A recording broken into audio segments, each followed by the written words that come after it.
So if your comments also look something like this, then there's a very high chance that the mentors might be ignoring you. And honestly, this is one of the biggest reasons why beginners struggle in any open source contribution. They think that open source is all about being the fastest person to comment on any issue. Please assign me. But in reality, mentors are not looking for the fastest contributor. And in today's video, I'm going to talk about how to find issues, how to create meaningful issues, how to actually get issues assigned to yourself, and most importantly, how mentors think while selecting contributors. If you are new here, hi everyone, my name is Parul Prashar. I'm a content creator and a public speaker. Today is going to be the most important video in the open source series. Now, after having spent a lot of time in open source communities, I've realized that mainly there are three types of contributors. The type 1, the comment spammers. They comment everywhere. Assign me, please assign this issue to me. Hey, I want to work on this issue. They randomly go to any issue that has been already created and just keep on writing randomly, please assign this issue to me. And they are the least percent of people who actually get those issues assigned to themselves. The second type of contributors are the smart contributors. Now these people actually try to look at the issue, try to look at the website, try to understand what that issue is about, and then after looking at a handful of websites, they finally comment, hey, I have looked at the issue and I think I understand how to work in it, I can work in this issue and solve this problem, so please assign this issue to me. Then comes the third, the creators. They don't wait for an issue to be assigned to them. They create issues. They actually go on the website, try to look at the website as if they were the user, and then try to find out bugs, issues, or features they can implement. And they have the highest chance of getting the issue assigned to them. Most people do open source in the wrong way, especially when they are starting out. And once we know three types of contributors, it becomes very easy for us to follow the next step. Now, it is very important to understand what actually goes in the minds of a mentor before they actually assign an issue to any contributor. Now, many beginners think, how can I get this issue assigned to me? Whereas a mentor thinks, can I trust this person with my repository, with my project? Because if a person or a contributor leaves midway, disrupts the code, is not working on the pull request, or creates so many merge conflicts, all of this creates a chaos for mentor. And personally, when I was trying to handle all the pull requests that you have made in Hall of PRs, I've noticed this. In spite of giving the contribution guidelines in detail in the video, so many people made changes that I had not asked them to do. They were making random changes. And if I was a mentor, I was never going to merge their pull request. But since all of you are beginners and that project was just to give you confidence, I had to spend so much time working on every single line, working on issues so that your PR could get merged. But if you're working on another open source project and another open source repository, nobody cares. So you need to work in the right way. Now, before we get into how to create issues, we need to actually understand what are different types of issues that we can actually create. So issues could be as small as fixing a typo or fixing an alignment to as big as creating an entirely new feature or an entirely new dashboard. So different types of issues go like typo mistakes, broken buttons, responsiveness issues, dark mode inconsistency, console errors, maybe README improvements, installation confusions. And one of the easiest way to understand what issues exist in a particular project is to become a user yourself. Go on the website.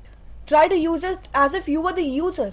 Try to click every single button. Try to experiment as much as you can. Try to change the screen sizes. Try to experiment so many things. And this will lead you to actual issues that exist in the website. So now we are going to get into the computer screen and try to find out some issues that we can solve. So I have this project opened, 100 days, 100 web projects, and if you're someone who's following from the previous video, this is something that we talked about in the last video as well. I'll come on their main website and I'll again talk about the animated cursor part. So remember in the last video I was talking about how they have given guidelines to people on how they can improve this animated cursor feature. They have talked about how you can add better cursors, better themes. So that is something I'm going to talk about today. So this is the cursor part. And maybe in this cursor designs, you get an idea to actually add a star feature. So you can create an issue talking about feature update, creating a new cursor design, star. And then how would you approach creating the issue? So first thing that we need to do is come on the issues tab. And then the most important part that nobody teaches is to actually check if that issue has been already created. Because if the issue is already there and you're going to create a new issue, you're never going to get it assigned to yourself. And this is going to waste your time as well. You will be writing a lot of things, pasting so many screenshots, and that would be very tough for you. So what we're going to do is just check if that issue or a thing related to this was already created. So we're going to do animated cursor. Okay, so we can see few things. Custom glow, okay, documentation, feature to add animated cursor. So we can see that nobody has ever created an issue related to a star cursor design. So this means that we can go ahead with creating the issue. So this is the button through which we can create the issue. So we have to select a thing. Feature request, suggest an idea for this project. So this is an idea. So our feature request is not related to any problem. So before we do any of these things, we're going to come on this part and write the name of animated cursor, which is very important for this particular repository because everything is divided into small section of projects. So animated cursor, creating a new cursor design star. So we do not have this feature related to any issue. So we can write, no, this is an entirely. Then describe the solution that you would like to present. This is the most important part because unless you're able to explain what you're trying to propose, the mentors might not feel confident selecting you as the person. So if you're building a feature like star, you have to show how are you going to build it. So few things that I want to tell you. You can talk about the files in which you need to work. For example, animated cursor, HTML, CSS and JavaScript. Once you've talked about the files, the second step is you're going to talk about your approach. So how are you going to build that star feature? And before you get on to writing this issue, it is important that you take a look at the previous code as well. Just try to understand the person who has created a previous ring or a previous neon theme. What was the code they were trying to write? And you have to write a similar kind of code just so that it looks very organized. So you're going to propose that, hey, the first thing that you need to talk about is new cursor design, and then you're going to talk about files in which you're going to work, and then you're going to talk about how you have read the code base and how you're going to apply it to creating this new feature. The next thing that you will also talk about is what is something that you're going to do to build the star feature. So it could be getting certain elements, it could be how you're going to leave those trails in the end, what kind of colors are you going to use. So every single thing, colors, shape. So is it going to be a 5-sided star or maybe a 6 or a 7? It can go up to any beautiful design that you want to build. Color, shape, size, everything. As much detail as you can provide, try to do that. Describe alternatives. So since this is a new feature and if we are already focusing on the previous code styles, I don't think we have to describe any alternatives that we need to do. So additional context if you want to provide another context for that. So another thing that you can do is maybe you can try to build a sample thing on your system and show that, hey, I tried this sample part. It would look something like this in the future. And then you can ask that I would like to give all my efforts to building this issue. Please assign this issue to me. If you follow this approach, you will get the issues assigned to yourself. Remember the 3 types of contributors. You need to be the creator and not the spammer. To increase the chances of you getting assigned the issue, this is the approach you should follow.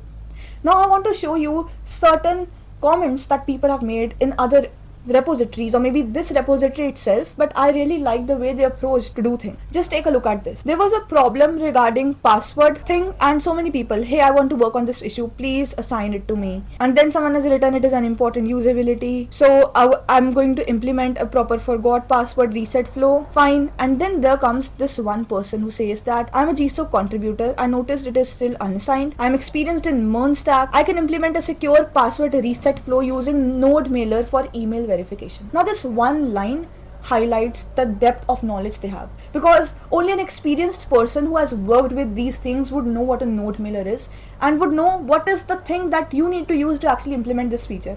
If you take a look at this person, they've also tried to talk about some similar things, but they were not as detailed as this person, and in the end this person actually got the issue assigned. So that is how you actually work on issues and get them assigned to you. If you want me to share a template that you can use to actually create issues, then do check the Google form link in the description or the pinned comment.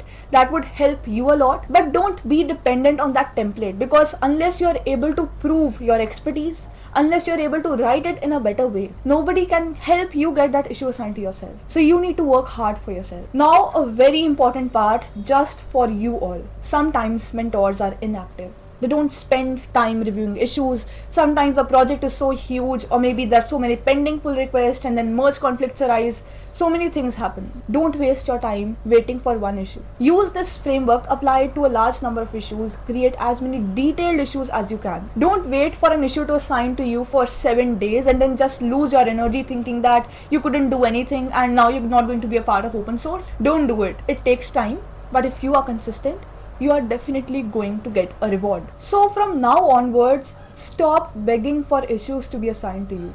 Think in terms of projects. Think in terms of how you're going to build a project, how valuable your contributions are going to be. This small mindset shift is going to take you a long term, and that is something that you need to do from the next time. Feel it as if the project was yours. Feel it as if you were the developer. Feel it as if this was something that is the most important thing to get you a job or an internship in Microsoft or a FAANG company. If you work this way, nobody can stop you from becoming an unstoppable open source contributor. And now, here's a challenge for you all. Don't create a random pull request. Create good issues. After you have done this, comment below what is an important issue that you created today in your open source journey. The next video is going to be another important one, that is how should you talk to mentors. Not in terms of an open source contribution or an open source competition, but making a long-term connection and expanding your network so that you can get future opportunity. That becomes the most important part while we are transitioning towards the end of our open source contribution journeys. I hope you all must have learned something in today's video. If you found this video helpful, make sure you subscribe to the channel. Till then, let's make the best out of our college journeys. Thank you and bye.